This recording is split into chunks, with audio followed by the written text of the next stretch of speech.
es muy importante que no solamente nos concentremos en la medición de la riqueza, sino en la medición del bienestar en términos generales. Y la riqueza es solamente uno de los componentes del bienestar. La riqueza permite la generación de ingreso, el cual a su vez se gasta por las personas para obtener bienes de consumo.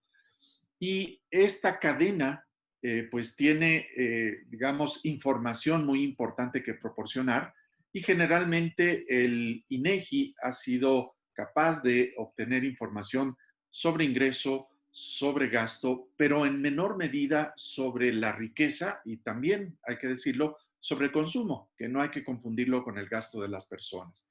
Sí es importante entonces concentrarse en la riqueza, pero es solamente una parte de esta cadena que incluso continúa. Continúa porque el consumo de las personas les permite a ellas realizar una serie de acciones, decidir acerca de cómo van a llevar su vida.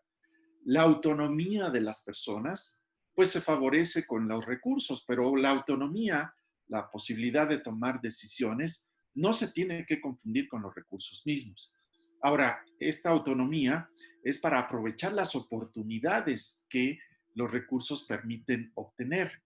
Y hay que mencionar que también parte de los recursos no se obtienen de la economía, sino son derechos que se pueden reclamar frente al Estado. Este es el conjunto de los derechos sociales que no depende por completo, no depende fundamentalmente de la riqueza más que de manera indirecta y es parte de lo que le posibilita a las personas llevar la vida que desean.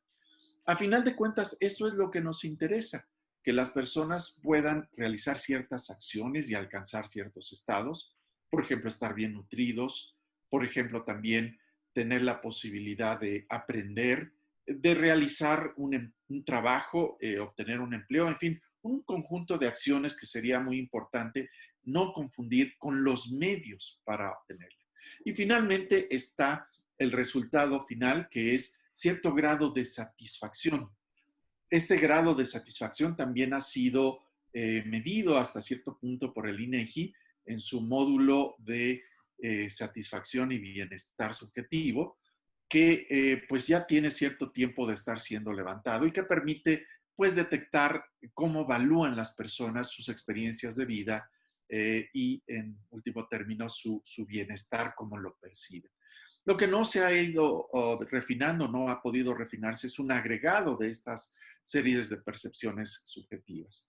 Bueno, ese es el primer punto. La riqueza es solamente un elemento de este conjunto y donde tenemos el mayor déficit de información es en el grado de autonomía y de oportunidades que tienen las personas. Por supuesto, también en la riqueza, pero es más importante lo que pueden ser o hacer las personas que los medios mismos. El segundo punto que hay que destacar es que pues la riqueza está enormemente mal distribuida, está muy concentrada y la información que se ha podido recabar acerca de la riqueza, pues nos indica que la riqueza, por ejemplo, es extraordinariamente concentrada en el último decil de población.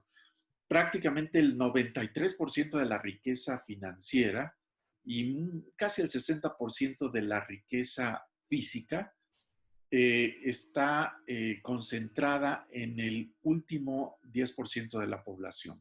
Sin embargo, si nosotros pensamos en estos recursos, que para que tengan ustedes una idea, nos da algo así como un promedio de riqueza de las personas de cerca de 1,5 millones de pesos. Esa es la riqueza promedio de las personas, ya contando sus activos financieros y sus activos físicos.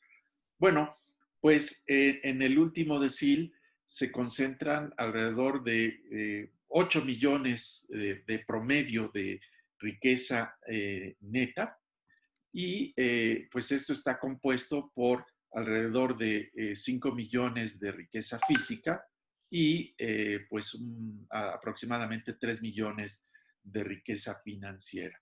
El resto está también desigualmente distribuido, pero destaco este último componente de la población, porque pues si ahí es donde estamos pensando que puede haber ciertos ingresos para recaudar, pues hay que pensar sobre todo en que ahí predomina la riqueza física y la riqueza financiera está distribuida de una forma diferente.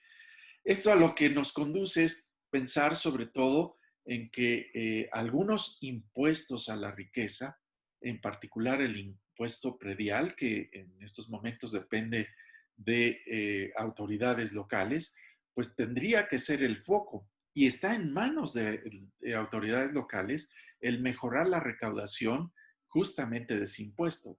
Por supuesto, para eso se requiere un mejor sistema de recolección y para empezar de registro del valor de la propiedad. Pero también hay que moderar nuestras expectativas respecto a lo que la riqueza puede hacer. Por supuesto que puede financiar política pública, pero una redistribución directa de la riqueza no es tan, digamos, efectiva. Les doy un par de ejemplos. Si aumentamos 2 años y medio la esperanza de vida de los padres de una persona, esto le va a representar un año adicional de esperanza de vida a la siguiente generación. Es decir, el impacto de tener padres con mejor salud se traduce en pues un efecto directo sobre la salud de los hijos. Si quisiéramos tener el mismo efecto con riqueza, transfiriendo riqueza, tendríamos que transferir 25 millones de pesos de riqueza neta para lograr el mismo efecto que 2 años y medio de vida adicionales de los padres, conseguidos de distintas formas. Pueden ser con mejor en los sistemas de salud, campañas de prevención, mejor nutrición, etc. Algo similar ocurre con la escolaridad. 3 años de escolaridad adicional de los padres agregan a sus hijos un año de escolaridad. Si quisiéramos agregar un año de escolaridad puramente con una transferencia de riqueza, requeriríamos 10 millones de pesos de riqueza.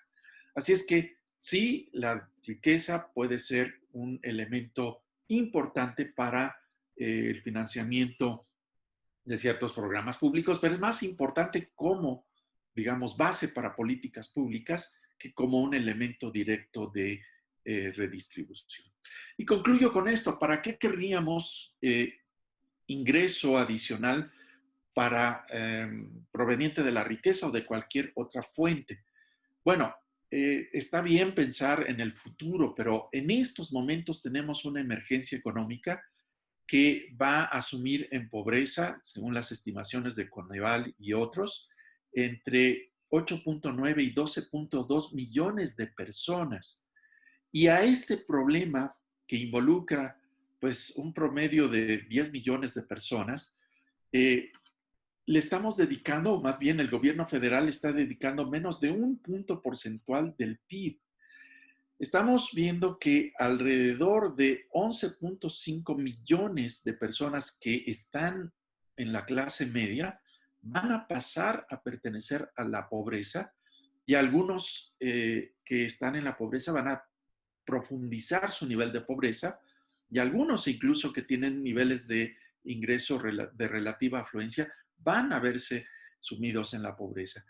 Para eso es para lo que necesitamos pensar en algún tipo de reforma fiscal a futuro, pero lo importante es atender en estos momentos la emergencia.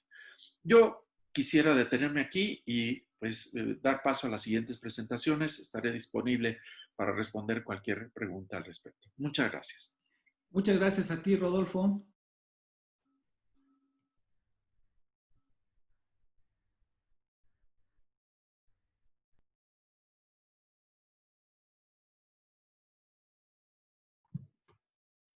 Luego tienes apagado tu micrófono, no te escuchas. No te escuchas, Félix. Tienes apagado tu micrófono. Es correcto, tenía apagado mi micrófono. Si me escucha Mariana, ¿estás por ahí, Mariana? Mariana.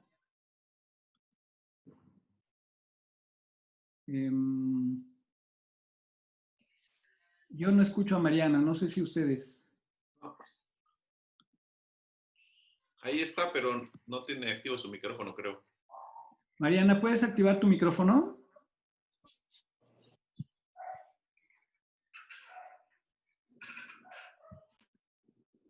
No se escucha. Bueno, mientras tanto vamos con Emilio Barriga.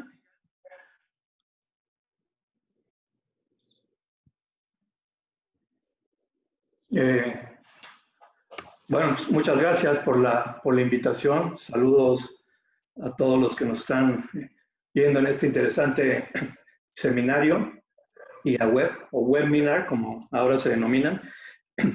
Déjenme platicarles a mí sobre el tema de grabar la riqueza para que la gente que nos acompaña lo tenga presente. Un servidor actualmente trabaja en la Auditoría Superior de la Federación, pero antes de eso fui tesorero del gobierno de la Ciudad de México y por lo tanto era el responsable de la recaudación de las contribuciones en esta ciudad, que tiene una naturaleza particular que lo hace interesante porque, a diferencia de los estados, en la Ciudad de México tenemos una hacienda pública unitaria, lo que significa que la ciudad recauda las contribuciones que son estatales, pero también las contribuciones que son municipales. Es decir, las alcaldías en la ciudad no tienen facultades de recaudación y por lo tanto esa responsabilidad es del gobierno central de la ciudad. ¿Y por qué menciono esto de las responsabilidades que tuve en materia de recaudación? Porque como mencionaba a Rodolfo, cuando hablamos de grabar la riqueza, estamos hablando de grabar los stocks, no los flujos. Cuando hablamos de grabar la riqueza, ¿y a qué me refiero con stocks? Estamos hablando, por ejemplo, la posibilidad de grabar la propiedad de bienes inmuebles que tienen las personas o también los bienes como los automóviles. Entonces, déjenme darles algunos datos para que los tengan ustedes presentes. Hugo, ¿me permites compartir la pantalla, por favor, para poner una presentación?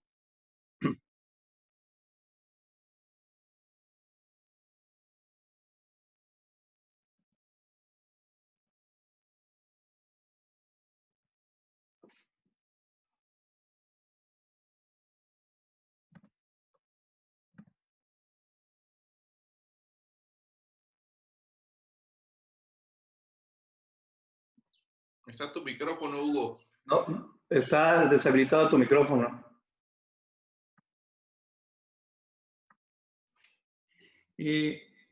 Emilio, Sí. si puedes continuar con la presentación mientras te libero el tema de compartir pantalla. Ok, bueno, pues les decía, voy a hablarles rápidamente del caso del predial. En México, las cifras de recaudación de predial, la verdad que son muy desalentadoras cuando las vemos en términos comparativos con países con un nivel de desarrollo similar al nuestro, ya no digamos con países más desarrollados como la OCDE. Nuestro país recauda en promedio el 0.2% de su PIB en predial, cuando el promedio de la OCDE es casi del 2%. Ya no digamos casos como países más desarrollados como Estados Unidos, que recaudan más del 4% de su PIB en predial, o países similares a nosotros como Argentina, que recauda casi el 3% de su PIB, Brasil el 2% de su PIB y Chile el 1.1% de su PIB. Pero no nada más es baja la recaudación de predial en México comparativamente hablando, sino está altamente concentrada. Tan solo la Ciudad de México recauda más de una tercera parte del predial en todo el país. El 34% del predial de todo el país se recauda solo en la Ciudad de México. Entonces, no nada más tenemos una muy baja recaudación, sino altamente concentrada. Si quitamos la recaudación de la Ciudad de México del predial del país, en lugar de recaudar el 0.2% del PIB, se recauda el 0.1% del PIB del país, lo cual es, decía, comparativamente hablando, muy bajo. Para que tengan una idea del potencial de recaudación que tendríamos en el país en materia de predial y por lo tanto con esta herramienta grabar la riqueza de los contribuyentes y de las personas en nuestro país, si México recaudara el porcentaje del PIB que recauda el Reino Unido de predial, en lugar de recaudar alrededor de 45,000 millones de pesos al año, que es lo que se recauda en nuestro país, estaríamos recaudando casi 1 millón de millones de pesos en materia de predial. Si recaudáramos lo que recauda España, por ejemplo, de su PIB en México, estaríamos recaudando casi 640,000 millones de pesos en México. Pero bueno, pues no nos comparemos con países más desarrollados, comparémonos con casos como Colombia. Si recaudáramos el porcentaje del PIB que recauda Colombia de predial, estaríamos recaudando 186,000 millones de pesos y no 45,000 millones de pesos. Es decir, tenemos una herramienta subutilizada que no nada más le permitiría a los municipios o al caso de la Ciudad de México de tener recursos adicionales, sino además una herramienta subutilizada en materia de grabar la riqueza en nuestro país, que no es otra cosa que grabar las propiedades. Déjenme comentarles y ojalá al rato que se pudiera, si se incorpora el diputado Ramírez Cuellar, nos platique el estatus de esta iniciativa, pero comentarles que en el 2013 se hizo una reforma al artículo 73 de la Constitución, donde se le dio al Congreso de la Unión una facultad adicional, que es la de expedir leyes generales para armonizar y homologar la organización y el funcionamiento de los registros civiles, los registros públicos inmobiliarios y de personas morales de las entidades federativas y los catastros municipales. Junto con esta reforma constitucional se incluyó un artículo transitorio donde se establecía que el Congreso de la Unión expedirá la ley general correspondiente en un plazo no mayor a 180 días a partir de la entrada en vigor de esta reforma constitucional que, les repito, se aprobó el 27 de diciembre de 2013. Evidentemente, el tiempo que señalaba el transitorio ya está más que rebasado, pero decirles entonces que en el Congreso, en particular en la Cámara de Diputados, ya hay una iniciativa que aprobó el Senado donde se pretende darle las herramientas a los municipios, entidades federativas del país, y donde inclusive estaría también representado el gobierno federal para tener herramientas más adecuadas para poder recaudar de una manera más eficiente el predial en nuestro país y tener información mucho más precisa y fidedigna de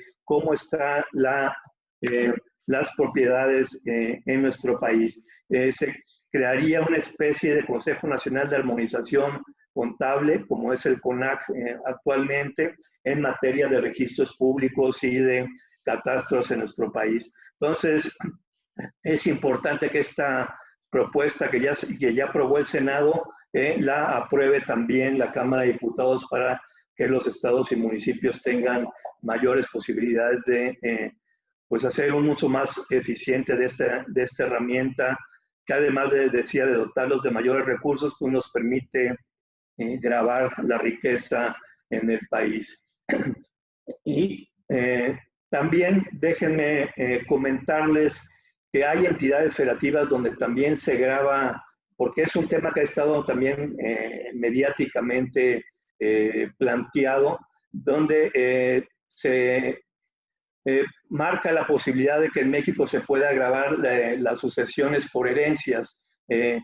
Déjenme decirles que ya existe esa figura también, el impuesto sobre adquisición de inmuebles, por lo menos en la Ciudad de México, que también con esa peculiaridad, porque el impuesto sobre adquisición de inmuebles es municipal, en las ciudades, igual que en el caso de predial, se grava a nivel central. El impuesto sobre adquisición de inmuebles prevé gravar la sucesión por herencias, siempre y cuando el inmueble rebase un valor de más de 2,5 millones de pesos, inmediatamente entonces se grava esta sucesión por herencia. Sí, hay otra serie de supuestos, pero bueno, fundamentalmente es eso. Cualquier inmueble que se herede que valga más de 2,5 millones de pesos genera el impuesto sobre adquisición de inmuebles, lo que también nos da entonces una herramienta adicional para gravar la riqueza en nuestro país. Evidentemente también al ser una contribución municipal, pues está subutilizada y el potencial recaudatorio también en este caso es enorme. Y termino comentándoles el caso también, yo diría, fiscalmente trágico del impuesto a la tenencia vehicular en nuestro país. Como ustedes saben, hasta el 2012 este impuesto era un impuesto federal, donde los estados, a través de la colaboración administrativa con la Secretaría de Hacienda, lo recaudaban, lo administraban y se quedaban con esos recursos, pero como al ser un impuesto federal, todos lo cobraban de manera uniforme con las mismas reglas del juego. A partir del 2008 se le dio a los estados la posibilidad de convertirlo de un impuesto federal a un impuesto local, y en el 2012 desaparece la tenencia vehicular como un impuesto federal, y por lo tanto se queda exclusivamente como un impuesto estatal.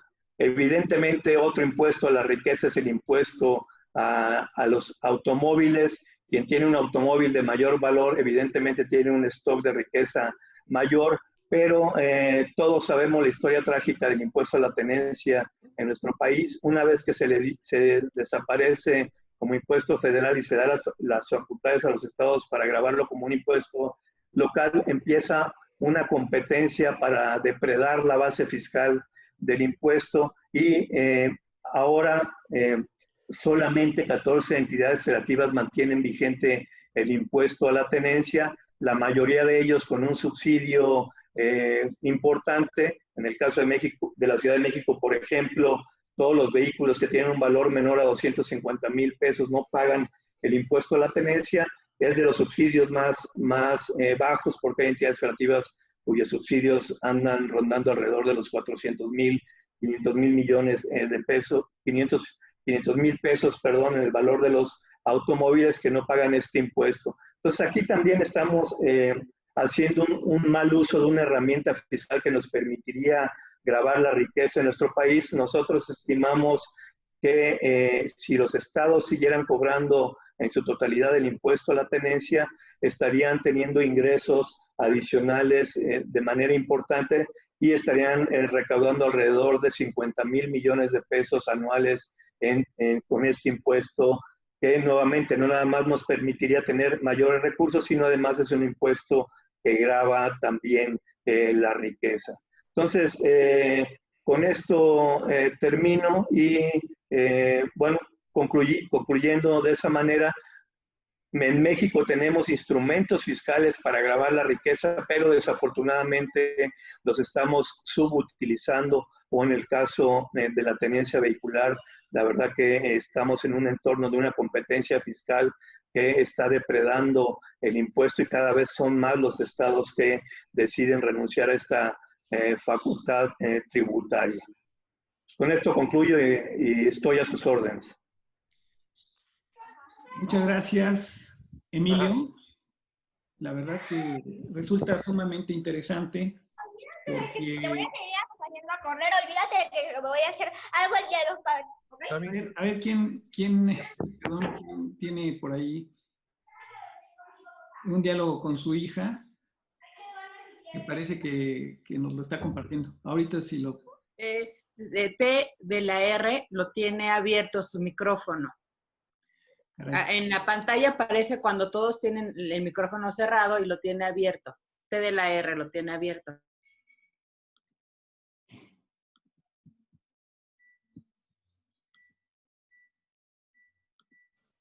Adelante, Hugo, ya está apagado. Ya está apagado.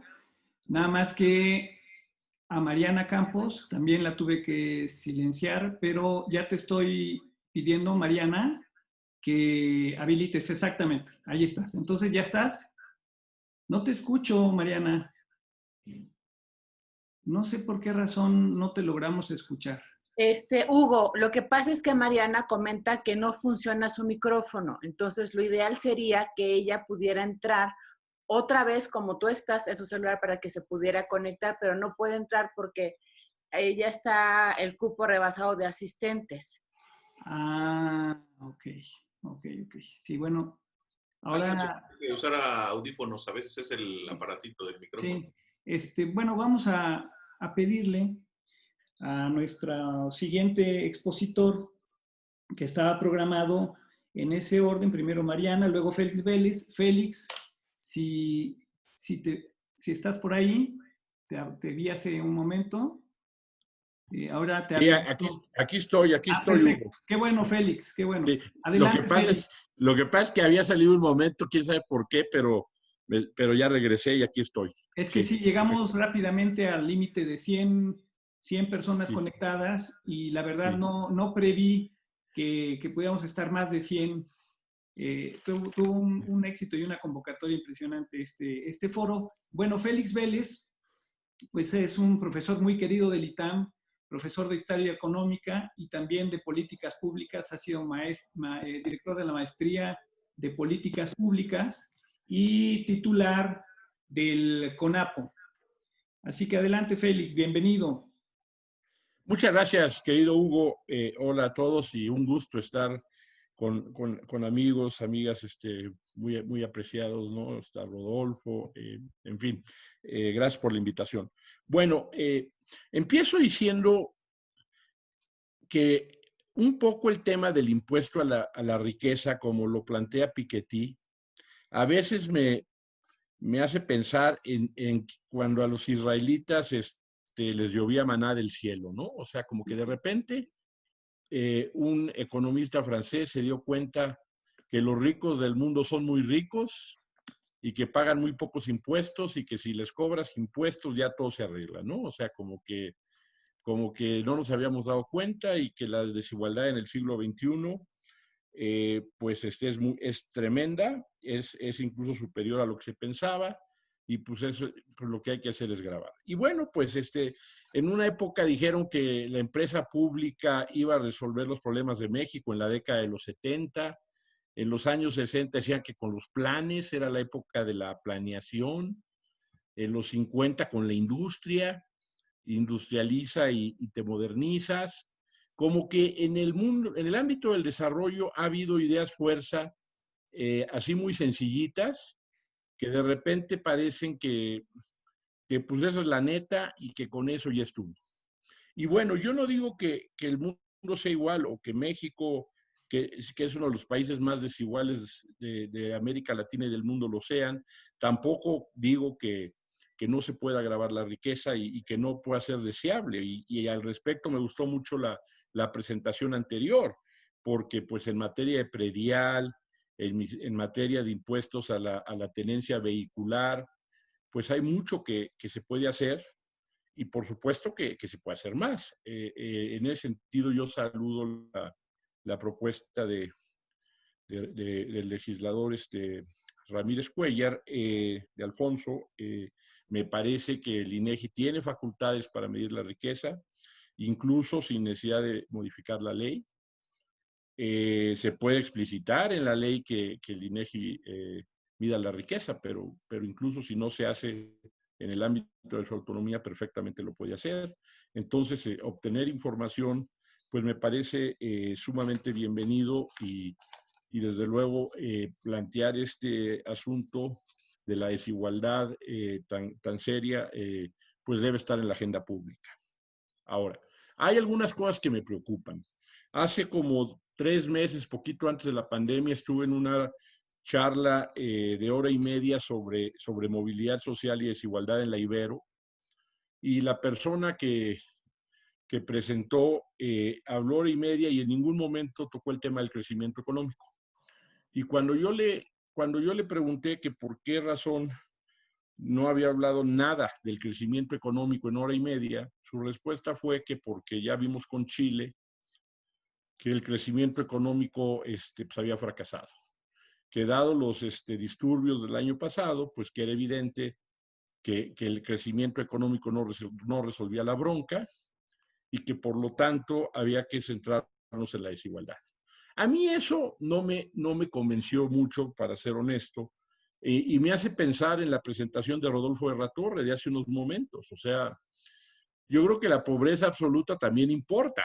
Y en este momento en México el número de pobres está creciendo muchísimo.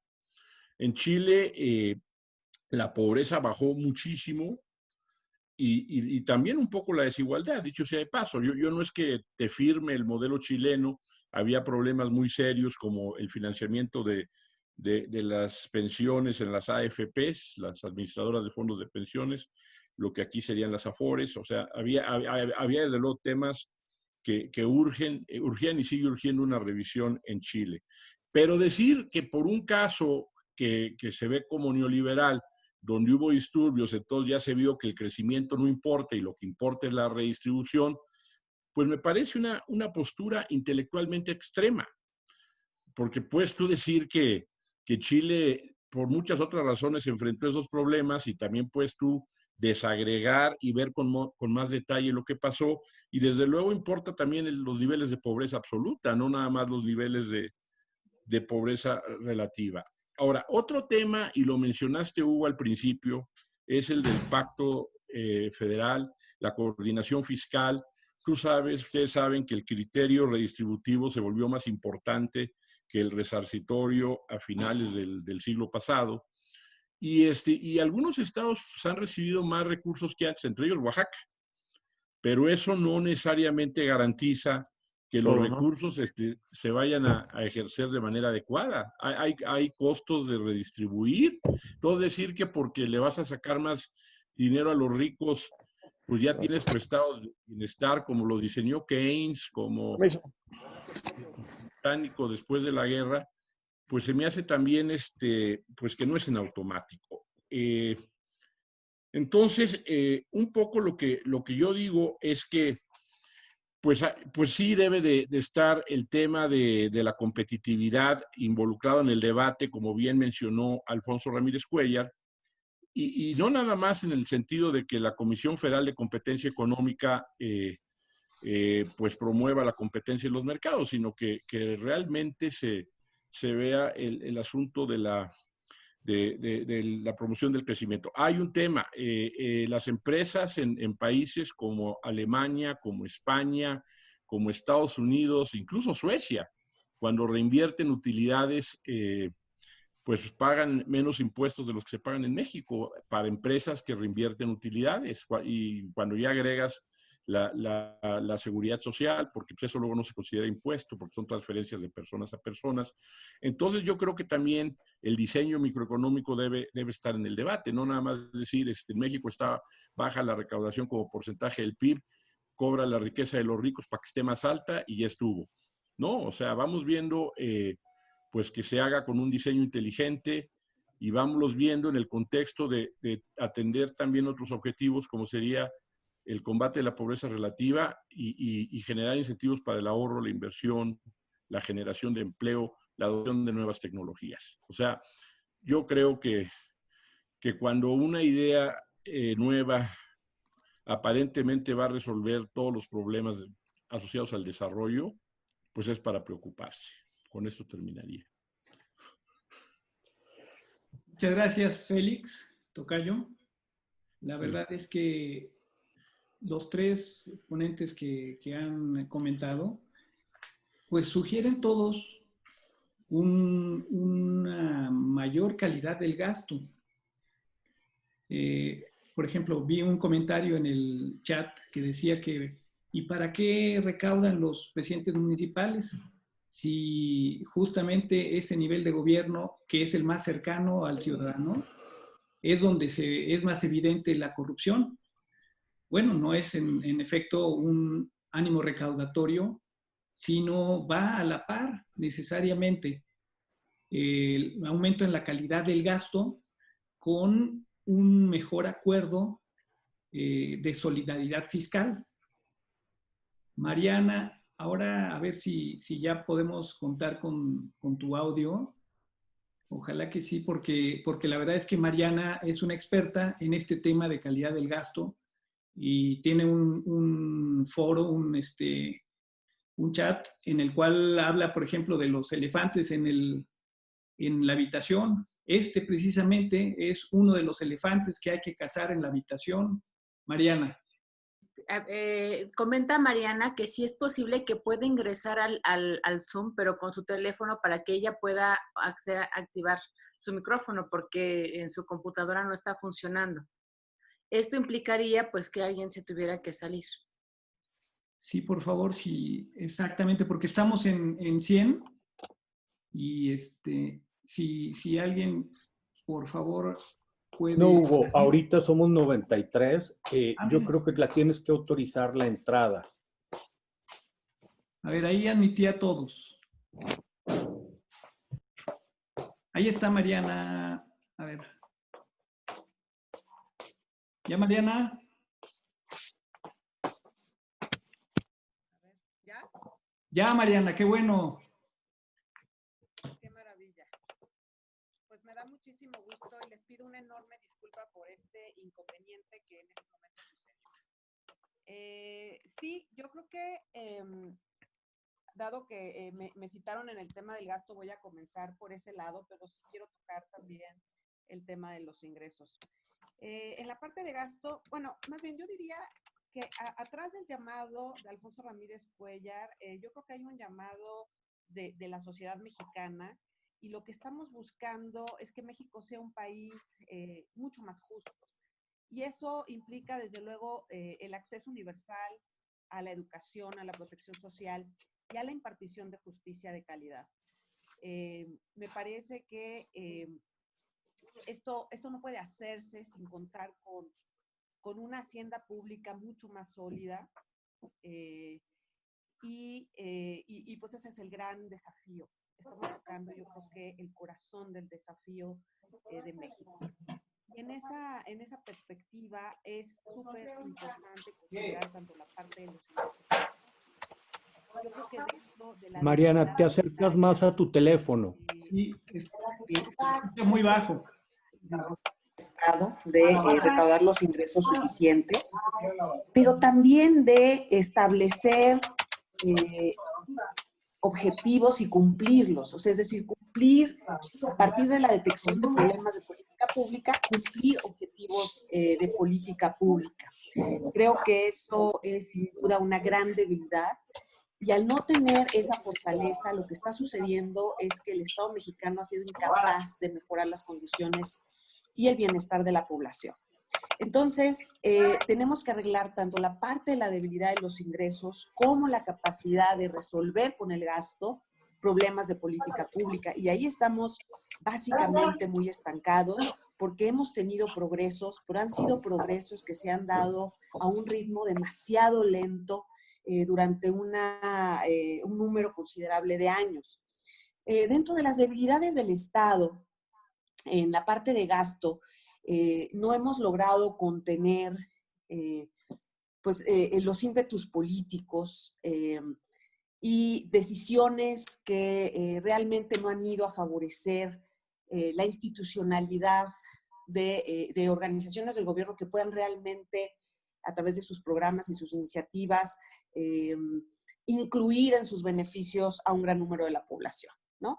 Entonces, una de las primeras observaciones que yo pondría en la mesa es la incapacidad del desarrollo adecuado de la infraestructura y de tener unas prioridades en la infraestructura, pues en mi opinión, muy tergiversadas.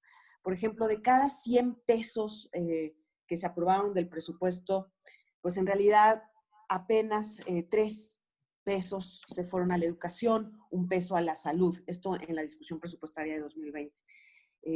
Una cantidad también muy paupérrima se fue para la infraestructura de agua.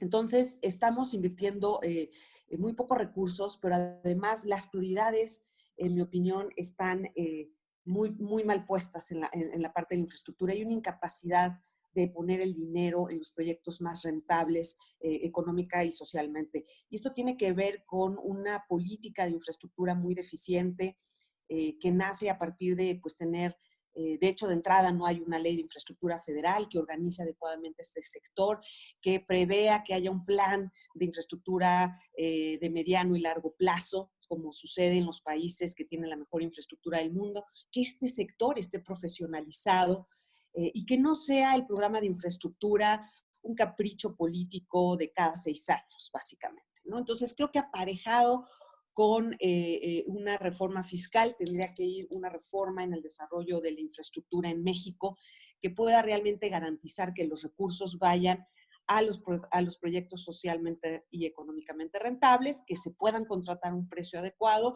y que puedan también contar con una calidad suficiente para su operación y lograr su impacto. Creo que estos 3 aspectos han mermado el desarrollo de la infraestructura y han afectado sin duda la capacidad económica del país y el bienestar de la población. Pero hay otros aspectos. Tenemos subsidios regresivos, por ejemplo, el subsidio eléctrico es altamente regresivo, está documentado recientemente por Hacienda, sacó un trabajo que documenta la regresividad de este subsidio. Sabemos también que tenemos en el sector salud pues un gasto diferenciado, a pesar de que se ha cerrado la brecha de lo que se invierte en las personas que no cuentan con seguridad social en relación a las que sí cuentan con seguridad social. Es una brecha que se ha cerrado con el tiempo, especialmente a partir del 2008 encontramos ahí un cierre importante de esta brecha, pues sigue siendo diferente, ¿no? Y siguen teniendo muchos más recursos las personas que están en un sector formal de la economía. Entonces, todos estos aspectos desde el lado del gasto no están ayudando a cerrar estas brechas de desigualdad y a lograr las condiciones de igualdad deseadas, ¿no? Entonces, creo que el establecimiento de un estado de bienestar, sin duda, tiene que ver su financiamiento y también estos aspectos del gasto público que en el fondo están muy relacionados con una baja gobernanza del gasto público y que yo creo que esta gobernanza incluso se debilitó en el proceso de transición democrática de México. Es decir, anteriormente, cuando teníamos un sistema político autoritario, en donde no teníamos una democracia electoral, los incentivos eran distintos. Las personas en su encargo duraban más tiempo, o sea, teníamos áreas técnicas que se preservaban sin un servicio formal de carrera, pero así sucedió. Ahora con los tiempos electorales, que qué bueno que vengan y qué bueno que en México entre en esta transición, tenemos que controlar algunos efectos colaterales y yo creo que los incentivos ahí, el no tener, por ejemplo, áreas de contratación pública, áreas de gasto público que tengan personal profesionalizado, sino que es un personal que pues le debe la chamba al grupo político que ganó el poder, que está ahí, pues no atienden muchas veces los incentivos, están puestos para atender más la lealtad al grupo político que a los objetivos de las instituciones. Entonces yo creo que seriamente tendríamos que cuestionarnos en qué momento vamos a profesionalizar las estructuras de los funcionarios encargados de tomar decisiones con recursos públicos y de ejecutar. Hay que decir que en la base de datos de prácticas presupuestarias de la Organización para la Cooperación y el Desarrollo Económico de la OCDE, pues una mayoría de países cuida muy bien estos aspectos y México se encuentra dentro del grupo en donde pues tenemos, por ejemplo, un cambio de subsecretario de egresos muy continuo. Hemos tenido 2 subsecretarios, a veces hasta 3 en un solo sexenio. Y esto pues no es una práctica observada en países desarrollados. Entonces, todos los funcionarios que están a cargo del control presupuestario y de toma de decisión alrededor del uso de recursos públicos, me parece que tendrían que estar pues garantizando que sus incentivos están alineados con los mandatos institucionales. Yéndome al lado de la parte de los ingresos, me parece muy importante resaltar que en México sí hay impuestos a la riqueza, ya se mencionaron varios, el predial, se mencionó la tenencia, que tienen un potencial recaudatorio muy importante a nivel local. Sé que la urgencia de recursos pone en la mesa que la federación pueda empezar a encargarse de nuevo de la tenencia, dado que pues a nivel estatal fracasó en cierto sentido, porque son muy pocos, ya menos de la mitad de los estados los que le están cobrando. Sin embargo, a mí me parece, y creo fervientemente en que necesitamos fortalecer las capacidades institucionales a nivel local y que ahí están las soluciones de fondo de México. Entonces, creo que sería importante pensar que nosotros deberíamos considerar dar incentivos a los estados que empiecen a fortalecer sus haciendas locales y que hagan ese esfuerzo recaudatorio. Hay en el análisis de las transferencias de gobiernos centrales a las provincias en el mundo, se ubican distintos tipos de transferencias y nosotros tenemos muy poco de las condicionadas, es decir, de las transferencias que pueden promover incentivos a nivel local para distintos fines de política pública, y uno puede ser precisamente el fortalecimiento de las haciendas locales. Entonces, ¿por qué no en esta discusión fiscal se considera el rediseño de fórmulas a nivel de transferencias y de incluir incentivos, premiar más a los estados que logren hacer ese esfuerzo recaudatorio del predial y la tenencia? Por otro lado, creo que hay una discusión muy satanizada en relación a la política tributaria, que en México ha estado satanizada, que ya casi nadie habla de este tema por lo satanizado que está, y tiene que ver precisamente con el IVA. Yo creo que el IVA, y lo ha demostrado en el mundo, es un impuesto que tiene sus cuestionamientos desde el punto de vista de la progresividad relativa, es decir, que en relación a la proporción que las personas dedican de su ingreso a esto, pues afecta a los más pobres. Pero no hay que olvidar que este impuesto tiene muchas otras bondades. De entrada, una progresividad absoluta en muchísimos países, o sea, paga más quien más tiene, y que además ha servido para financiar importantes estados de bienestar. Y yo creo que ahí México tiene un potencial recaudatorio, pero debemos mirar de manera integral la política tributaria en relación al IVA y no solo castigarlo por esta situación de la progresividad relativa. La realidad es que a través de transferencias que se pueden hacer llegar a los hogares post pago de impuestos, es posible ayudar. Es más, incluso no solo transferencias, pueden ser casi que devoluciones, para que sea lo más automático posible, puede ayudar a minorar el efecto o la carga que tiene en los ingresos de los más pobres. Entonces, creo que ahí hay un espacio fiscal importante. Creo que sí es para poder mantener un estado de bienestar tenemos que considerar este impuesto que hace muy ineficiente además el hecho que exista la tasa cero en este impuesto, y que incluso quitando la tasa cero y dejando algunas tasas preferenciales en algunos productos, podríamos lograr disminuir esa progresividad, la falta de progresividad. ¿Por qué? Porque en realidad esta tasa cero está beneficiando a los deciles más altos de ingreso. De acuerdo con algunos estudios que se han publicado, de algunos académicos de la UNAM, también incluso del propio CEI, se sabe que pues de cada peso que se beneficia a través de la tasa cero a los deciles de ingreso más bajo, en realidad le estamos dando entre 5 y 8 pesos al decil más alto de ingresos, ¿no? Entonces es increíble cómo pues estamos realmente como en el peor de los mundos con el IVA. Nuestra tasa sigue siendo relativamente baja, ya comparada con países de América Latina y con países desarrollados de Europa, de una muestra de 189 países. México está en el lugar 93 en el tamaño de la tasa del IVA. O sea, hay todavía 92 países con una tasa más alta.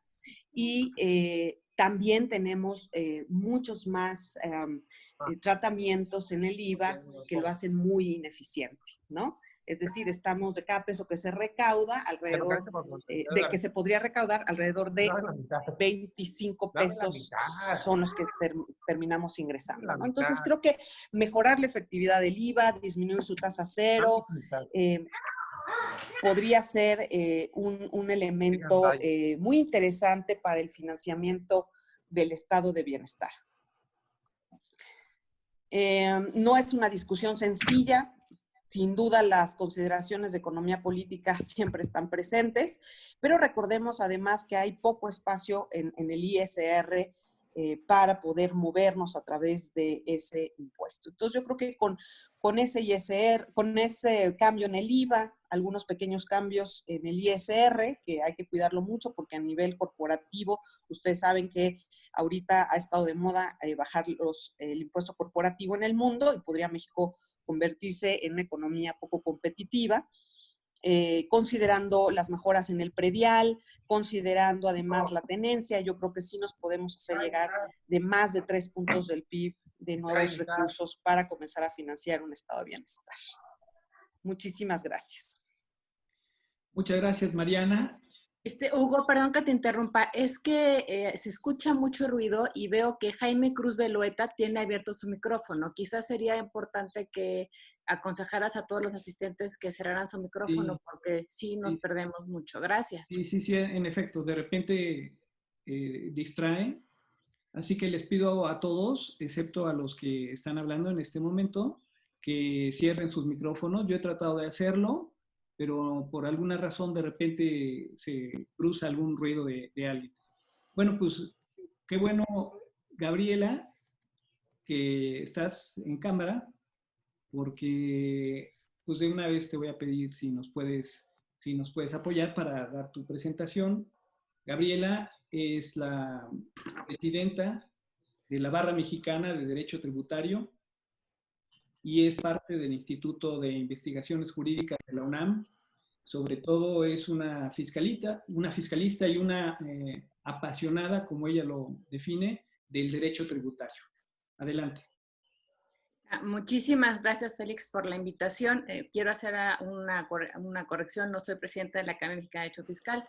Sí formo parte de la Junta Nacional de la Academia de Derecho Fiscal, y lo que sí es que soy coordinadora de la Derecho Fiscal en el Instituto de Investigaciones Jurídicas, que actualmente cumplo una doble función en la UNAM porque soy secretaria académica de la Coordinación de Humanidades.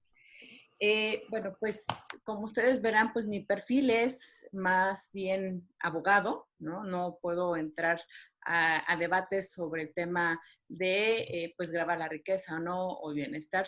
Sin embargo, he tenido pues algunas investigaciones sobre estos temas y quisiera yo comentarles algo que me llama mucho la atención y que creo que está fuera de la discusión y creo que sería muy interesante incorporarla. Este tema de gravar o establecer un gravamen a la riqueza, el tema de el control del gasto público, pues son temas que prácticamente son multifactoriales. Es decir, se requiere un estudio interdisciplinario para poder acercarnos a encontrar soluciones sobre este tema, y más con el tema de, pues, el confinamiento social, que esto, pues, está generando una contracción en la economía.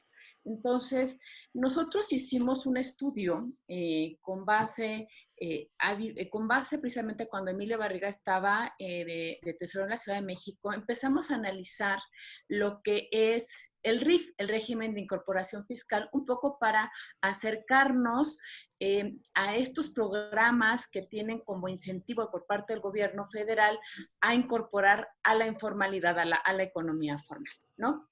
Y nos dimos cuenta que pues no hay estudios, sí hay estudios cuantitativos, y bueno, pues tenemos todo lo que hace el INEGI a través de la ENOE, que nos da referencia de cuánto ha aumentado, por ejemplo, ahora la informalidad, y indudablemente va a aumentar la informalidad con el nivel de desempleo que se está generando ahora.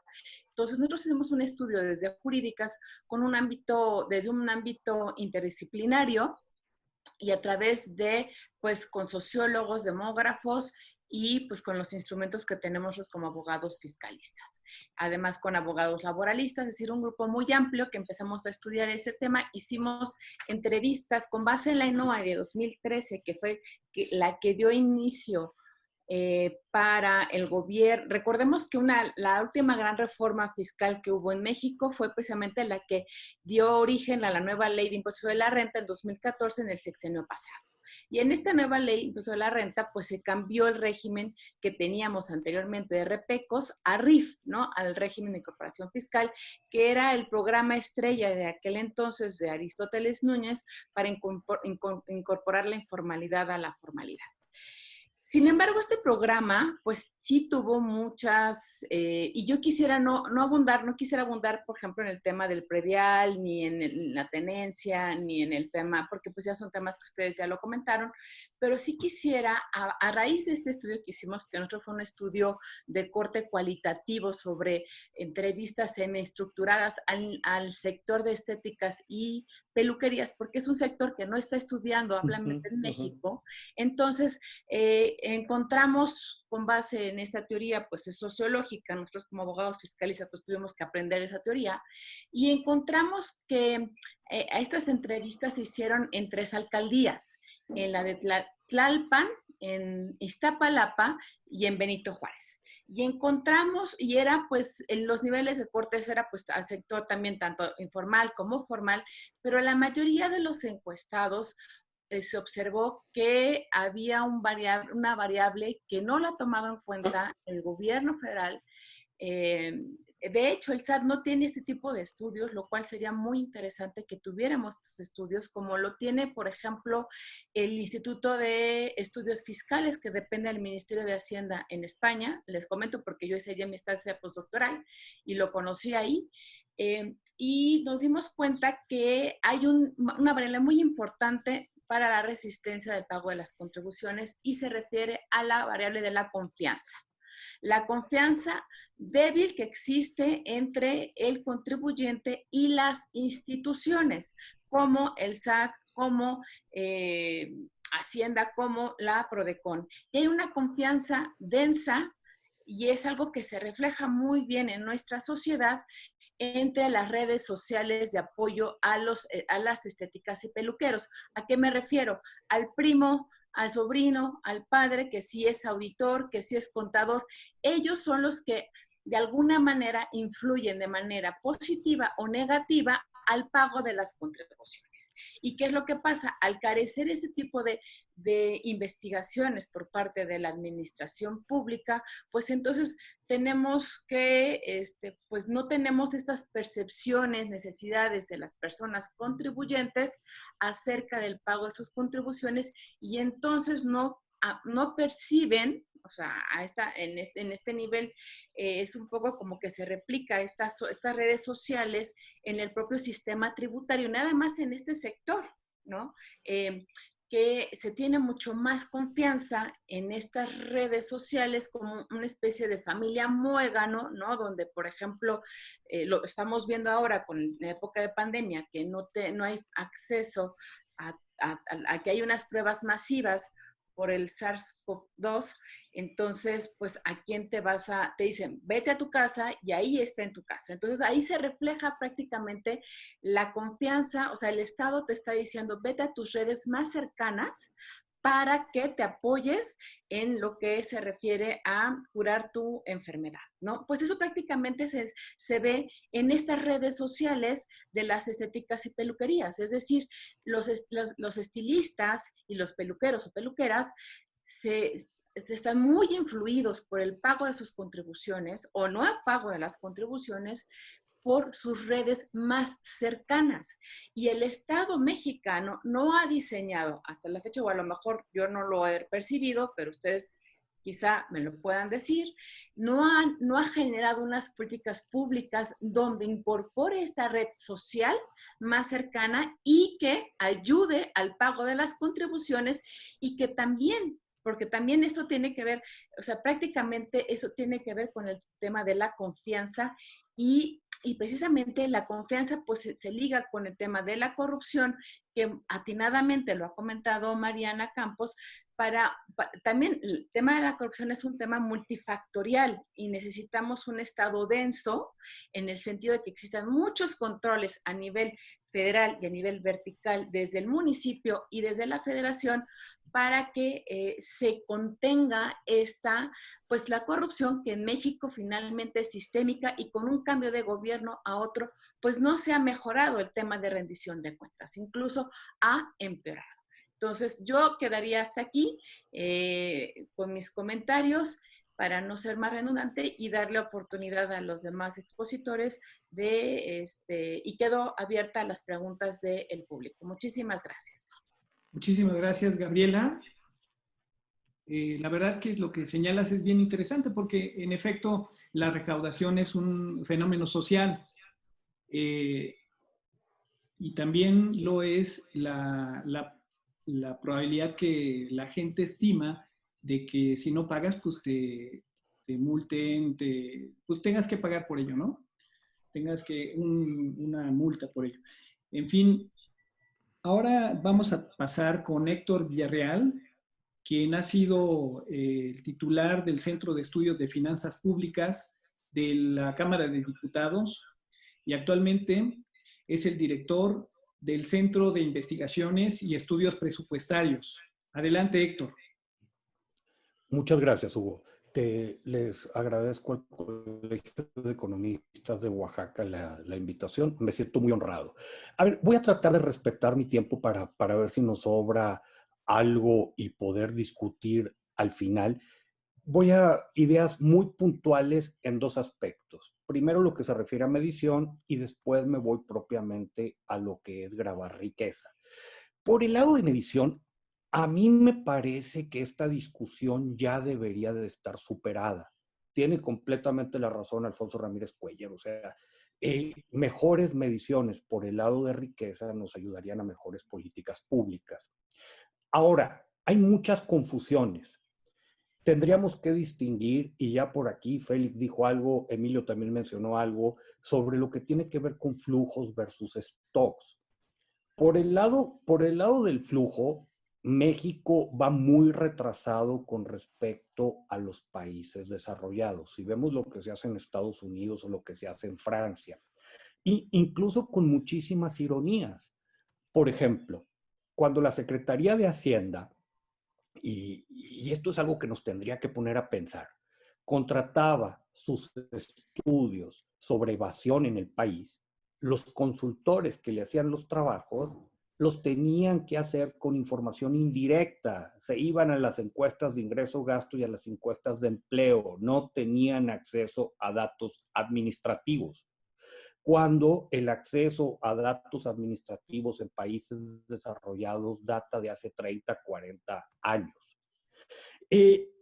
Tú te acercabas con la gente de Hacienda y le decías, bueno, ¿por qué estos datos no son públicos? No voy a mencionar el nombre del funcionario, pero me daba mucha risa cuando decía, pues es que nos daría vergüenza que nos diéramos cuenta a nivel público qué tan desiguales somos. Yo creo que eso es un retrato del problema de cuerpo entero. A finales del sexenio pasado hubo un intento de abrir datos administrativos. En el CIEP y en el TEC estuvimos trabajando con estos datos. El problema es que las muestras alteradas que se dieron traían muchos problemas de replicabilidad. Entonces, por el lado de lo que es medición de ingreso, insisto, ingreso, el problema debería de ser transitable de manera relativamente transparente. Incluso ya el INEGI tiene la autorización desde la miscelánea fiscal del paquete 2017 de trabajar con datos administrativos. Se tendrían que liberar datos de mejor calidad, que sean de acceso público y que esto se trabajara tanto en el INEGI como en centros de investigación y en gente que nos dedicamos a esto. Entonces, creo que eso debería ser relativamente sencillo. Hay una segunda discusión que no tiene que ver con los flujos, que tiene que ver con los stocks. Por su naturaleza y por la complejidad técnica y probablemente la información que se requiera, esto sí lo debería de hacer el INEGI.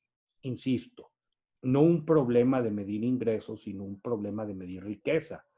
Ahora, si ya estamos centrados en gasto y citando por ahí a Piketty, que ya salió un par de veces en la discusión, tendríamos que estar hablando de medir capital privado, capital público y aprovechar la oportunidad para medir capital ambiental, que también es muy importante para el stock del país y es parte de la riqueza de los mexicanos. Y esto nos llevaría a mejores decisiones de política pública, cosas tan directas como que no estemos quemando combustóleo. O sea, y creo que esto se tiene que poner sobre la mesa. Entonces, eso es por el lado de medición. Ahora, en un país tan desigual, pareciera natural pasar a la otra parte. ¿Cómo grabamos esto? Ahora, cuando hablamos de riqueza, yo quisiera volver a aclarar esto que me parece una confusión. ¿Queremos grabar flujos o queremos grabar stocks? Porque las tasas en México, contrario a lo que mucha gente piensa, no son particularmente bajas. Lo que pasa es que tenemos unos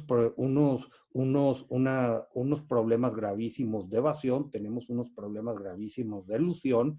Probablemente antes de pensar en un cambio de tasas radicales por el lado de flujos, tendríamos que quitar todos estos huecos, tanto por el lado de la evasión, la parte ilegal, como los gastos fiscales que están en el código fiscal que tienen que ver con impuestos al ingreso. Se tiene que hacer una revisión ahí. Cosas que ya mencionaron mis compañeros.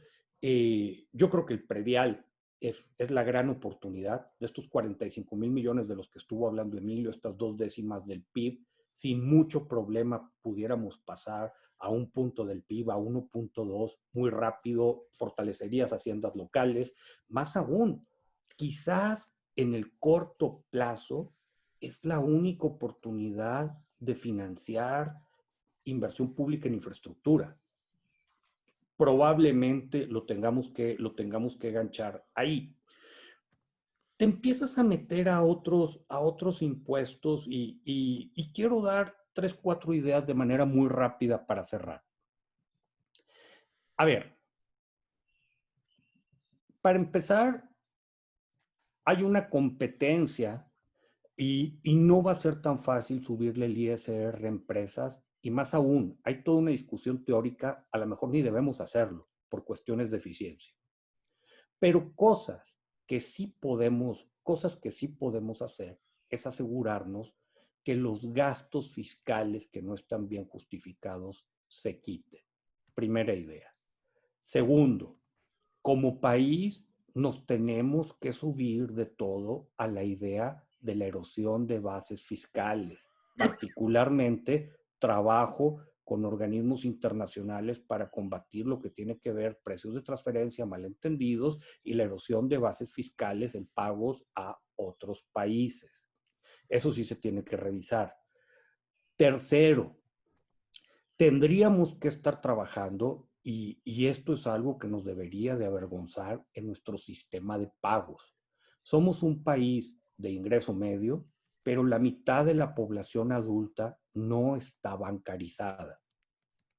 Ahí hay una oportunidad de cerrar muchísimos huecos en el sistema y eventualmente que esto retroalimente nuestro sistema fiscal y nuestras mediciones de riqueza por flujos y por stocks.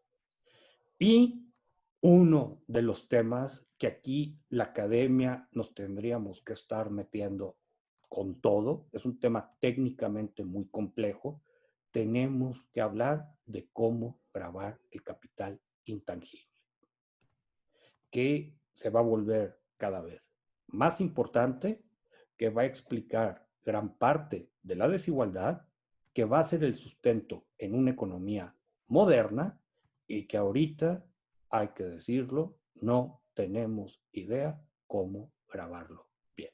Con esto cerraría por el momento. Bueno, muchas gracias, Héctor. Lo que señalas, la verdad, está bien interesante. Y ya había visto algunos comentarios e incluso algunas preguntas en la gente que nos acompaña. Por ejemplo, acerca de mejorar el trabajo de bases de datos para saber lo que en realidad la carga tributaria real de las personas, no solo federal, sino también a nivel local. ¿Y por qué a nivel local? Pues porque a nivel local es el nivel de cercanía de la gente y es donde también desafortunadamente se observa mayor corrupción. Esa corrupción que lastima y que inhibe la parte solidaria, que es, si veo que no hay servicios de calidad, un gasto público de calidad, ¿por qué voy? Sí. para poder contribuir más? O sea, ¿por qué debo pagar más para reducir la desigualdad? Esa es una pregunta interesantísima. Ahora vamos a pasar a algunas preguntas, algunas de las cuales son las que estoy viendo en el chat y otras también las he visto y me las han sugerido anteriormente. Esta pregunta es para Gabriela Ríos y Mariana Campos. México tiene una estructura tributaria débil, aunque la reforma de 2014 logró que se dependiera menos de los ingresos petroleros. ¿Cuál creen, en su opinión, que sea el margen que tenemos para realmente modificar la tasa real de contribución? Porque si nos comparamos con Estados Unidos, Canadá y nuestros principales socios comerciales, pues, por ejemplo, el tema del ISR, hay que evaluar si realmente tenemos un margen ahí.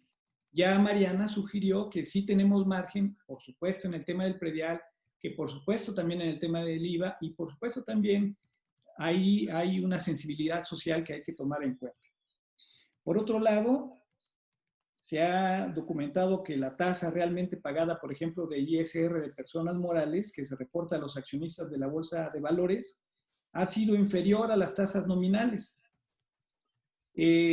¿Ustedes ven una línea de trabajo desde fuera del gobierno para evaluar esa diferencia?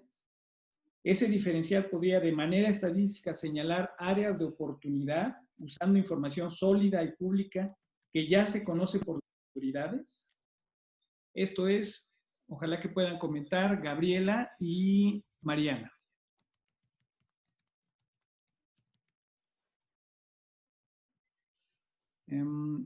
Con mucho gusto comienzo.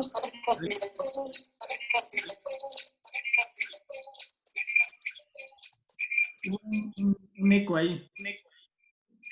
A ver si se controla. Bueno, me gustaría comenzar. ¿Me escuchan? Muy bien. Sí tenemos espacio. Yo lo comento. Creo que sí hay un espacio y un potencial recaudatorio en varios tributos. Como ya lo mencioné, lo veo en el predial claramente, en la tenencia, en el IVA y en menor medida, pero también está en el ISR. Como comenta Héctor, yo creo que hay temas de gastos fiscales en el ISR que se pueden sin duda revisar. Y en otros tributos también. Y creo que necesitamos tener mejores indicadores sobre la incidencia impositiva, sobre el impacto que tiene y sin duda el por qué están sucediendo algunos diferenciales de tasas. Yo creo que sí debe haber un grupo de trabajo alterno a la toma de decisión gubernamental y es por eso que varias organizaciones civiles hemos propuesto la instauración de un consejo fiscal. Es decir, que sea un consejo de expertos fiscales que puedan evaluar la política fiscal, tanto la de ingresos como de gasto, y que puedan detectar todos estos espacios de oportunidad. Entonces, es por eso que hemos en parte propuesto este consejo fiscal y que creo que podría comenzar con varios de los indicadores que en este foro se han comentado para hacer las evaluaciones y detectar las áreas de oportunidad. Me parece que es indispensable en la discusión fiscal que pueda darse y que es posible que se dé, porque hay que recordar que tanto en la crisis de 2009 como en la de 1995, de hecho hubieron incrementos en el IVA en ambas crisis, precisamente para superarlas desde el punto de vista de las finanzas públicas. Entonces, es una ocasión, este momento y esta crisis que nos va a ocasionar, o esta situación económica que nos va a ocasionar el COVID, pues para comenzar esa discusión. Por mi parte, no puedo iniciar mi video porque creo que no me autorizas a iniciar mi video, Hugo, pero bueno, recontesto aquí, implementando lo que comenta Mariana. Yo creo que el tema de la oportunidad de modificar las tasas, prácticamente yo estaría revisando, como diría Héctor, pues todos los temas de los costos fiscales del impuesto sobre la renta. Por ejemplo, yo comenté el tema del RIF. El RIF actualmente pues se está utilizando para defraudar ¿no? Entonces, y no, las autoridades abandonaron completamente este programa. Entonces, creo que se tienen todos los programas que desde la doctrina tributaria se conocen como incentivos extrafiscales, ¿no? Que ayudan a motivar el cambio de comportamiento de los contribuyentes. Todos esos programas tendrían que estarse evaluando y midiendo año con año para ver su efectividad y si no, pues retirarlos del impuesto de la renta, porque eso sí generan muchos boquetes y malos comportamientos de los contribuyentes, porque ahí es donde podemos encontrar elusión de las contribuciones o prácticas indebidas por parte de algunos contribuyentes. Ahora, yo quisiera, y también retomando esta idea de estos impuestos a nivel local y que lo hemos, y se dio, y porque yo participé en esta iniciativa, con el anterior, hace 2 gobiernos, con el gobierno de Campeche, cuando estaba de secretario de Finanzas Públicas Tirso allá, se hizo una ley, la estudiamos, para gravar las emisiones a fuentes fijas que se hacen emisiones de dióxido de carbono hacia la atmósfera. De hecho, participó un grupo interesante, interdisciplinario desde la UNAM para generar este impuesto y, bueno, pues estaba precisamente, prácticamente, era un impuesto que sí estaba etiquetado y que era un impuesto para Pemex. Se resolvió el tema porque trabajamos ahí varios economistas, abogados, fiscalistas y expertos en ciencia de la atmósfera y se observó que sí, que iba a tener un tema de impugnación por parte de contribuyentes, pero se había resuelto perfectamente ese tema de la constitucionalidad del impuesto. Aquí el tema fue que, y esto es un poco anecdótico, la ley del impuesto, el impuesto sobre emisiones a las contaminantes de la atmósfera a través de bases fijas, no se pudo aplicar. No se pudo aplicar porque quien participaba en ese diseño de ese impuesto fue Fernando Portela. Y posteriormente, Fernando Portela fue secretario, recordemos que fue el segundo de a bordo del secretario de Hacienda, Videgaray, y él conocía perfectamente ese diseño de ese impuesto. Y a través del nuevo régimen de hidrocarburos, de ingreso de hidrocarburos, en la ley de ingreso de hidrocarburos hay un artículo donde prohíbe expresamente a las entidades federativas establecer ese tipo de impuestos. ¿Por qué lo conocía? Entonces, prácticamente fue un arreglo institucional, un arreglo entre el gobierno federal y las entidades federativas, pero hoy tenemos un nicho importantísimo para que en efecto se les graben a las empresas sus emisiones contaminantes a través de fuentes fijas. Y es tan relevante ese tema porque la Ciudad de México, lo veíamos aquí en el confinamiento, la contaminación viene de la refinería de Tula, ¿no? Entonces, sí podemos generar impuestos ambientales a estas emisiones contaminantes y cumplir con todos los parámetros del artículo 31, fracción cuarta. Yo también apostaría por estos impuestos ambientales sin tener que atender a estos acuerdos que estaban y están limitados por esta ley de ingresos de hidrocarburos a nivel federal.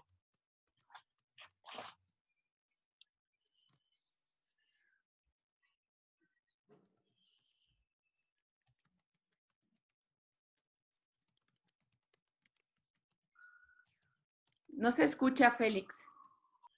A ver, espérate. Perdón, tenía apagado mi micrófono. Tenemos algunos comentarios en el sentido de quién paga el costo político de las reformas fiscales progresivas. Esta pregunta este comentario es de Tomás Orozco. También la propia Mariana Campos comentó acerca de tocar el tema de los gastos fiscales, porque los gastos fiscales también son privilegios.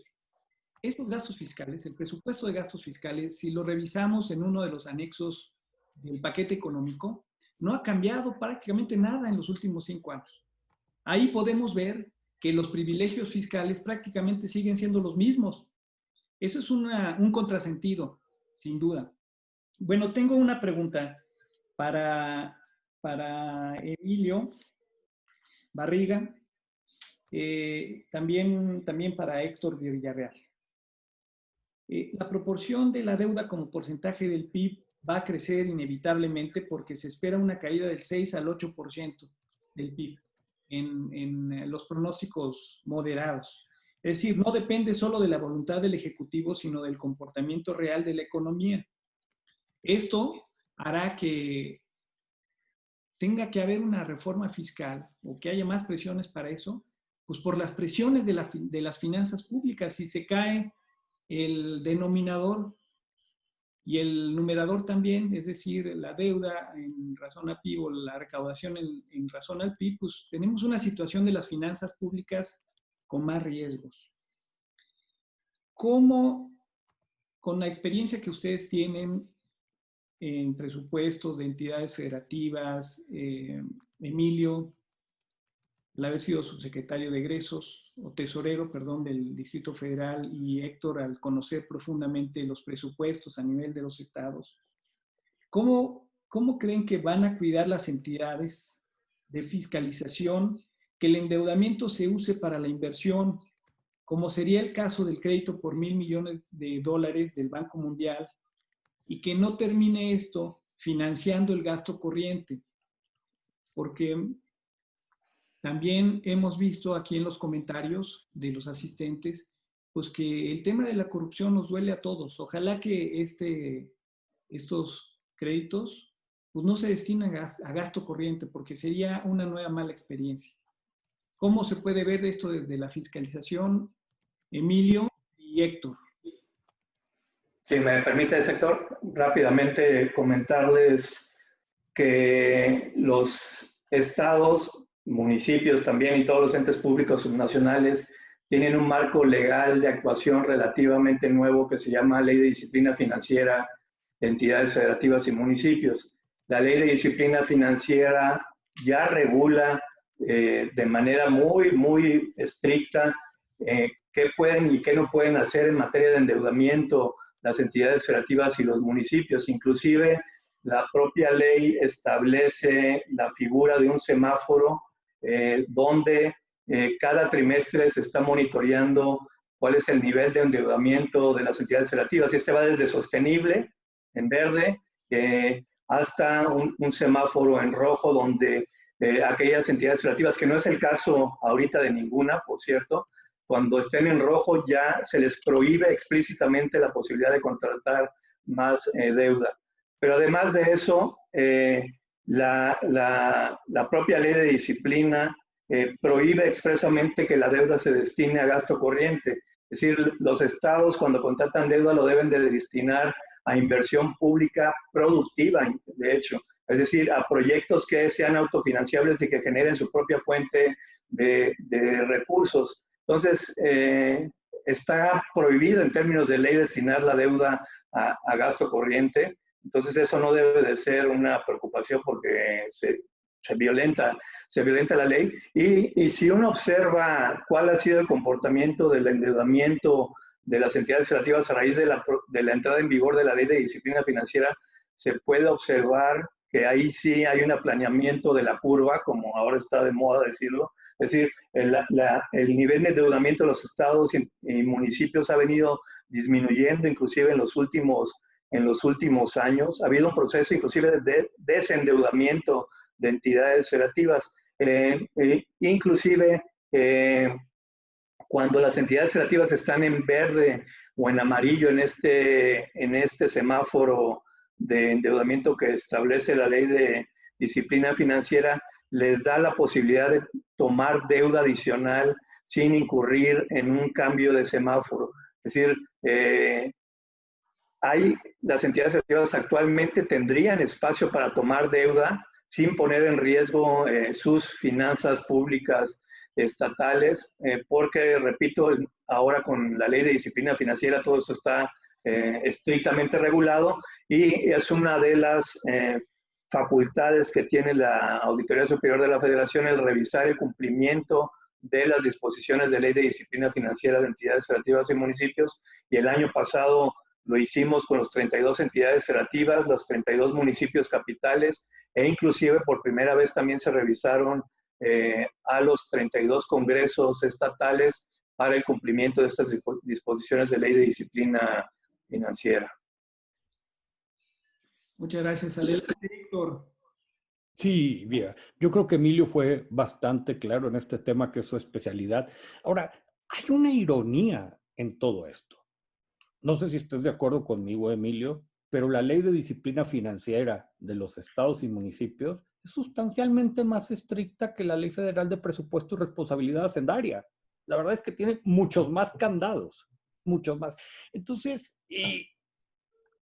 ahora, por otro lado, quiero una puntualización, Hugo, porque salió el tema este de los 1,000 millones del Banco Mundial. Por alguna razón hizo mucho eco en los medios, pero la verdad es que pues, es una línea, es relativamente chiquito con respecto a los requerimientos financieros del sector público federal.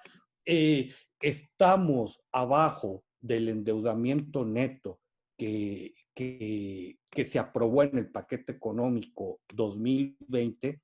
Y es en principio no debiera de ser. Nos tenemos que poner a discutir. Es que desde hace años los requerimientos financieros en nuestro país se usan para financiar gasto corriente, aunque la ley en teoría te dice que no debe ser así.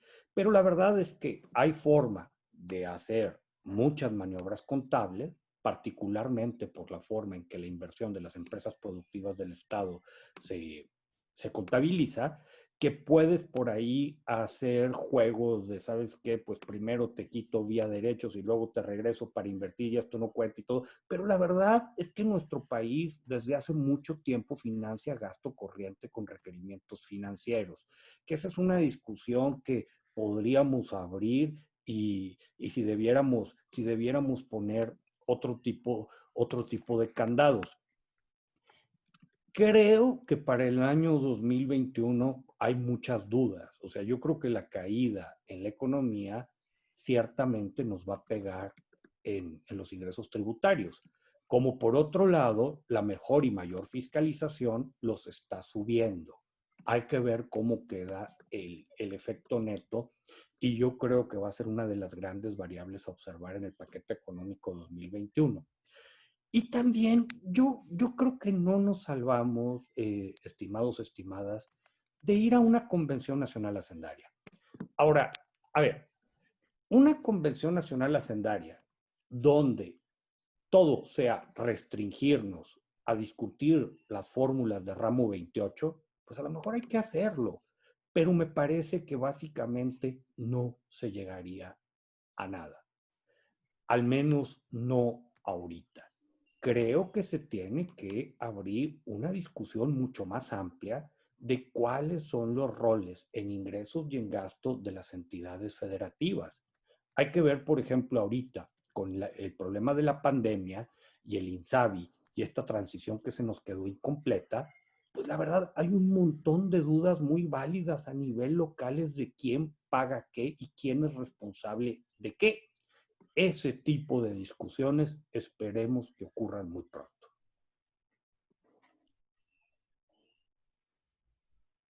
Pues sí, en efecto, creo que uno no es el momento para redefinir el pacto fiscal, porque los estados están muy deteriorados en sus ingresos, en el ramo 28, por ejemplo, y han tenido que hacer erogaciones extraordinarias. Entonces, en este momento, no está para bollos para redefinir ese pacto de coordinación fiscal. Sin embargo, creo que redefinido de la manera un poco más profunda, como señalas, puede ser viable, Héctor. La siguiente pregunta, y vamos a permitir solamente 2 preguntas, porque ya son las 10:40 y tenemos hasta el momento 83 asistentes. Entonces, para que puedan seguir con sus actividades, vamos a darle 10 minutos más a esto. Entonces, 2 preguntas últimas. Morena y el presidente han ampliado el gasto social como una apuesta fuerte para el bienestar. Pero la pregunta es cómo financiarlo a largo plazo, para que esto sea económicamente viable y transparente y permanente. La propuesta de medir la acumulación de riqueza, ¿ustedes qué tan inmediata o en qué plazo puede implementarse? ¿Qué nivel de contribuyentes serían quienes podrían aportar más? ¿Qué tan riesgoso es que los inversionistas y los contribuyentes decidan retrasar sus inversiones y llevarlas a otros países? Adelante, Félix o Rodolfo. Sí. Félix. Sí, muchas gracias. Sí, gracias, tocayo. A ver, sí, lo dijo también Héctor, mi buen amigo Héctor, las tasas de impuestos en México no necesariamente al ingreso no necesariamente son tan bajas. Otra cosa es que haya mucha evasión. Yo sí creo que hay que tener mucho cuidado con el diseño de cualquier intento de política redistributiva. O sea, sí me parece fundamental, también lo mencionó, me parece que Mariana, que los impuestos a las empresas en todo el mundo han disminuido. Países como Suecia tienen una tasa de impuestos sobre la renta del 22%. Países como Alemania creo que tiene 15%. O sea, en ese sentido, pues hay que tener muchísimo cuidado, porque de lo contrario, los objetivos buscados con la redistribución probablemente no se alcancen. Entonces, me parece que hay mucho que hacer. Mencionó Mariana mucho de lo que se puede hacer, por ejemplo, en el tema de eliminar la regresividad de algunos subsidios. Se mencionó también, Emilio, la cuestión de oportunidades con el predial, con los impuestos a la tenencia vehicular. Entonces, yo empezaría por ahí. A lo mejor a veces los economistas queremos ver que de lo de menor costo marginal a mayor costo marginal es eficiente, en ese sentido, tanto tributarios como políticos, y no tanto decir, no, pues vamos a poner un piquetitazo así, bomba, ya todo se arregla, ¿no? Como en otra época con la empresa pública y en otra época con las fábricas y en otra época con los planes de desarrollo. Yo creo que no llueve maná del cielo en las estrategias del desarrollo, y a veces pues hay cosas que no están de moda, que no están en la agenda pública y que sin embargo pueden tener efectos positivos desde el punto de vista redistributivo social y también de promoción, de promover el crecimiento económico. Rodolfo, ¿qué opinas de esto? Bueno, primero, la parte de medición de la riqueza puede hacerse de inmediato y yo creo que ya estamos retrasados. Las estimaciones que les mencioné hace un rato, pues están construidas a partir de los flujos que se captan en la Encuesta Nacional de Ingresos y Gastos, capitalizándolos para obtener una estimación. Eso no debería de hacerse, debería de poder tenerse un buen registro administrativo de la riqueza física, por ejemplo, y también a través de los, por ejemplo, del registro catastral, el registro de automóviles, etcétera, y también una buena encuesta de información acerca de la riqueza financiera. En cuanto a los impuestos, a veces nos concentramos mucho en las tasas, pero, por ejemplo, en lo que mencionaba Félix, los mismos países que tienen estas tasas relativamente bajas para ciertas actividades económicas tienen una recaudación de 40-45% del Producto Interno Bruto. Y eso lo que significa es que hay que pensar también en la base, además de las tasas. Y eso significa hacer uso de todo el arsenal impositivo. En el caso de la riqueza hay 3 elementos que ya se han mencionado que vale la pena examinar, aunque hay unos que evidentemente son más factibles que otros. Uno es el impuesto a las herencias, que me temo que es relativamente fácil de evadir. Otro es a las transacciones financieras, por ejemplo, las bursátiles, que va a ser un poco menos difícil de evadirlas, pero también se puede hacer, sobre todo llevando capitales al exterior. Y el tercero es el impuesto a la propiedad, el predial, el impuesto a automóviles, que es mucho más complicado de evadir y que arrojaría una base fiscal bastante interesante. Yo creo que estamos en un momento de crisis y es en los momentos de crisis en donde se redefinen los pactos de todo tipo, fiscales, sociales, y creo que esto nos va a llevar efectivamente a que revisemos la base de tributación y los acuerdos de tributación que actualmente tenemos. Muchas gracias, Rodolfo. Bueno, pues una última pregunta para Mariana Campos. La pandemia está generando costos muy importantes y revelando carencias que debemos enfrentar como país. No puede ser que nos falten miles de doctores y personal técnico, desde laboratorios hasta las enfermeras. Cuando la pandemia termine, la nueva normalidad no puede seguir como un sistema de salud pública débil. ¿Cómo consideras, Mariana, que se podría financiar? Estamos hablando, por supuesto, de un crecimiento del capítulo 1000, es decir, de la parte de nómina y de inversiones y equipamiento especializado.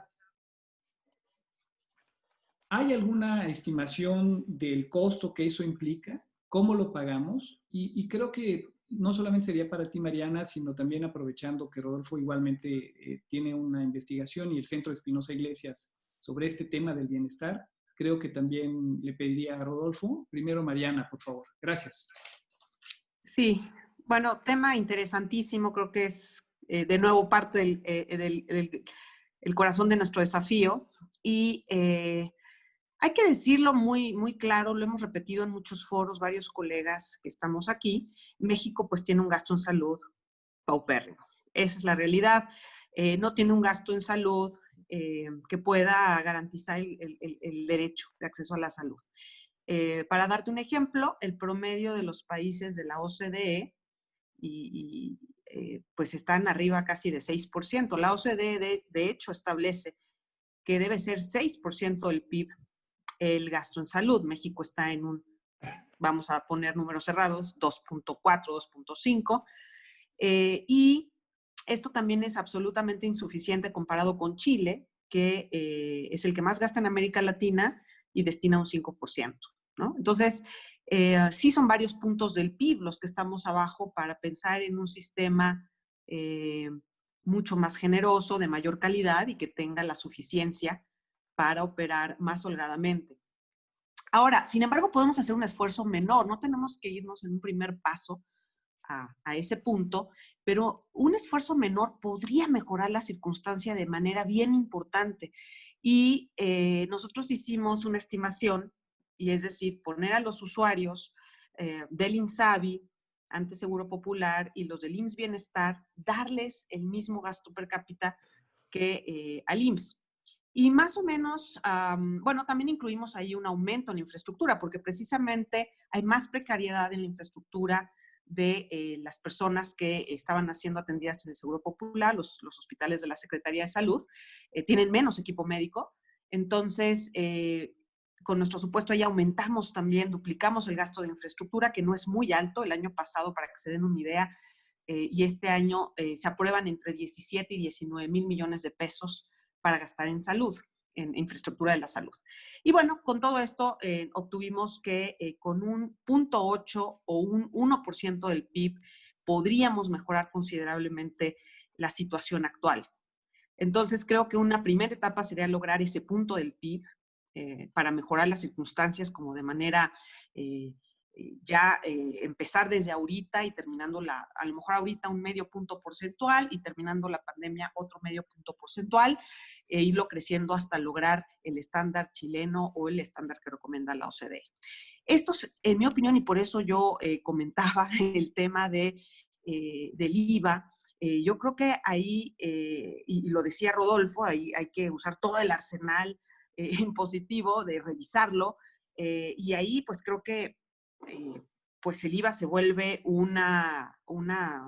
junto con los gastos fiscales que podamos reducir del ISR, pues se vuelven dos fuentes claras, muy contundentes para financiar un aspecto medular de un estado de bienestar, que es el acceso a la salud. Entonces, yo comentaba anteriormente que hay distintas cosas que se pueden hacer con el IVA. Uno es elevar la tasa, pero también por lo menos cambiar la tasa cero a tasas preferenciales, que aunque las tasas preferenciales pues también conllevan a cierto problema en la eficiencia del impuesto, pues no es tan grande el problema como con la tasa cero. Entonces, pensando en que podemos hacer algo de eso, el IVA podría traer 2 puntos del PIB y quizás hasta 3 en algún momento, ¿no? Haciéndolo de manera pausada. Entonces, creo que sí debemos considerar esos movimientos.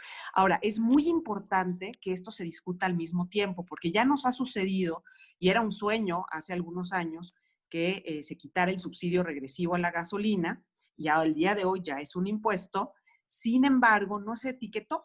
Entonces, este tipo de cosas, pues bueno, tenemos que pensar que en medida de lo posible, los impuestos que constitucionalmente se puedan etiquetar, se etiqueten, y también ver la manera en que podamos quizás discutir ese aspecto de la Constitución, ver la conveniencia, la verdad no quiero poner en la mesa algo tan polémico, pero ver la manera en que los compromisos de los nuevos impuestos puedan irse efectivamente a financiar los objetivos de gasto que se consideren necesarios, como este de elevar el gasto de la salud. Sin embargo, no va a ser suficiente con eso en el caso de la infraestructura, porque mientras tengamos estos problemas de gobernanza en la infraestructura y en el desarrollo de infraestructura, me temo que los hospitales y la adquisición de equipo médico va a seguir mermada, ¿no? Es algo hemos estado revisando que ha sido muy sencillo para los gobiernos reportar los rubros de infraestructura para la salud, especialmente de los hospitales de la Secretaría de Salud, no los del IMSS, aunque también les ha tocado, pero en menor medida. Entonces, tenemos que hacer algo con la gobernanza de la infraestructura porque se le facilita a los presidentes y a la Secretaría de Hacienda mochar ese presupuesto, ¿no? Lo vimos el año pasado que se concretó el mayor recorte en 20 años al gasto de infraestructura en la salud. Muchas gracias, Mariana. Rodolfo, por favor, si nos puedes dar tu... Sí, muy rápidamente. No hay que perder de vista que la emergencia es lo que hay que atender y esto significa dar transferencias a las personas que están perdiendo su empleo, a las empresas que están tratando de cobrarlo y a aquellos que están viendo caer sus remuneraciones. Un esfuerzo de este tipo representa, atender esto representa un esfuerzo de alrededor de 2.5 puntos del PIB a 3 puntos del PIB. Y si agregamos la emergencia de salud, puede llegar a 3.5 puntos del PIB. Para eso es lo que se requiere la reforma fiscal, no en estos momentos, hacia el futuro, para poder sufragar el endeudamiento en el que se tendría que estar incurriendo en estos momentos. Pero aún así tenemos que pensar en el proyecto de largo plazo, que me parece que es esta construcción de un estado de bienestar, en donde lo fundamental sería un sistema de protección social universal, unificado, y eso requiere un esfuerzo equivalente de al menos 3,5 a 5 puntos del PIB. Y hay que tomar en cuenta que eso no nos lo va a proporcionar un solo instrumento de política fiscal, sino que tendrá que ser un conjunto de instrumentos y no concentrarse en la tasa o en una tasa en particular de algún tipo de activo o de ingreso, sino en el conjunto de instrumentos que amplíen la base fiscal.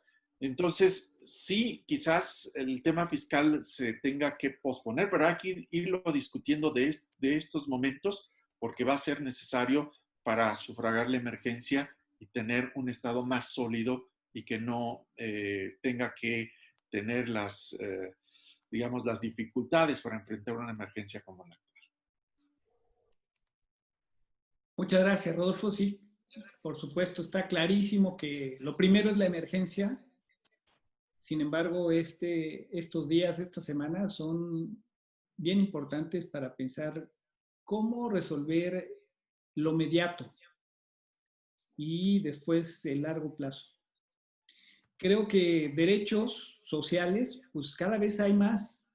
Sin embargo, estos son frágiles sin un financiamiento, sin saber cómo se pueden garantizar. No es garantizar solamente de derechos, sino el hecho implica evaluar cómo. por esta razón, creo que esta conversación, este diálogo que hemos tenido con ustedes, primero les agradezco a todos que hayan venido virtualmente a Oaxaca. Veo, Rodolfo, que estás en uno de los arcos de Santo Domingo. Bueno, los invitamos a que vengan a Santo Domingo. Creo que ese arco donde está Rodolfo de la Torre es la biblioteca Ignacio Burgoa. Vengan, por favor, a Oaxaca. Lo vamos a necesitar mucho. Oaxaca vive de los servicios. Y para Oaxaca es bien importante esta solidaridad fiscal.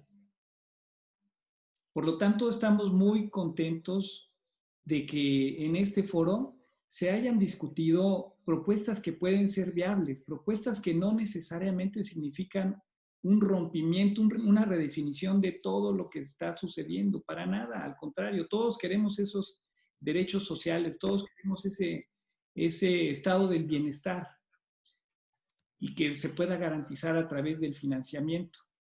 Entonces, reitero, nos vamos muy contentos, me quedo con esa sensación de que se pueden financiar, se pueden tomar decisiones, se pueden valorar políticas públicas y, por lo tanto, tener un México socialmente más justo. Bueno, pues vamos a hacer una relatoría de este foro. Se la vamos a entregar al diputado Alfonso Ramírez Cuellar. Creo que él sabrá escuchar como líder del partido mayoritario y también como expresidente de la Comisión de Presupuesto y Cuenta Pública de la Cámara de Diputados. Ese es un poco el motivo de haberlo invitado. Lamentablemente no pudo estar, pero estoy seguro que sabrá escuchar cómo hemos sabido hacer un intercambio, un diálogo muy productivo. Pues muchas gracias a todos.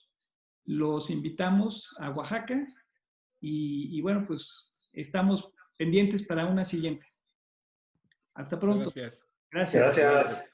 Hasta luego. Bye. Gracias. Gracias y hasta luego. Hasta luego. Bye. Bye.